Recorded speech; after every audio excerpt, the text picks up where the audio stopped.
यहाँ पर देखिए प्रोपेनाल है, तो निश्चित तौर पर प्रोपेन से बना हुआ है, प्रोपेन प्लस आल। तो जहां आल होता है वहां पर OH होता है।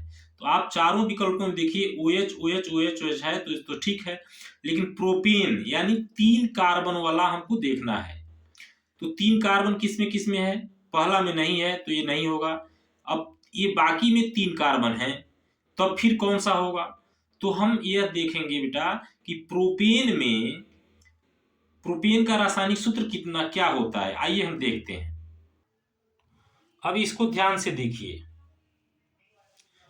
प्रोपेन प्लस आल, यानी प्रोपेन को जब हम लिखेंगे तो C 3 सिंगल बॉन्ड से हम कार्बन को जोड़ देंगे, और आल यानी एक जो, अब जब यह आल नहीं होगा तो सभी के सभी जो चारों बॉन्ड हैं सभी कार्बनों के, वो किससे जुड़े रहते हैं? हाइड्रोजन से। तो एक हाइड्रोजन यहाँ, एक हाइड्रोजन यहाँ, एक हाइड्रोजन यहाँ, 3 हो गए। यहाँ पर एक 4, यहाँ पर एक 5, यहाँ पर एक 6, यहाँ पर एक 7, और एक हाइड्रोजन जो यहाँ पर जुड़ा रहना चाहिए, तो उसकी जगह पर अब यहाँ पर आल ग्रुप OH ग्रुप जुड़ गया है उस हाइड्रोजन को प्रतिस्थापित करके। तो इसका मतलब टोटल इसमें 8 हाइड्रोजन होने चाहिए, लेकिन एक हाइड्रोजन निकल गया है, तो टोटल अब कितने हाइड्रोजन होना चाहिए? 7, यानी C3H7OH होना चाहिए। तो आइए देखते हैं कौन सा विकल्प है उसमें।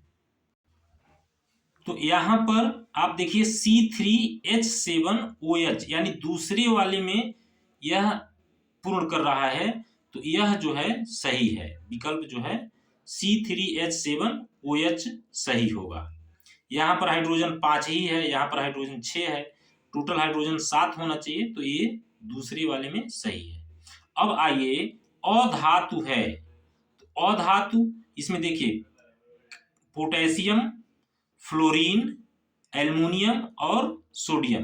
तो ये जो तीनों हैं, पोटेशियम, एल्युमिनियम और सोडियम, ये धातुएं हैं।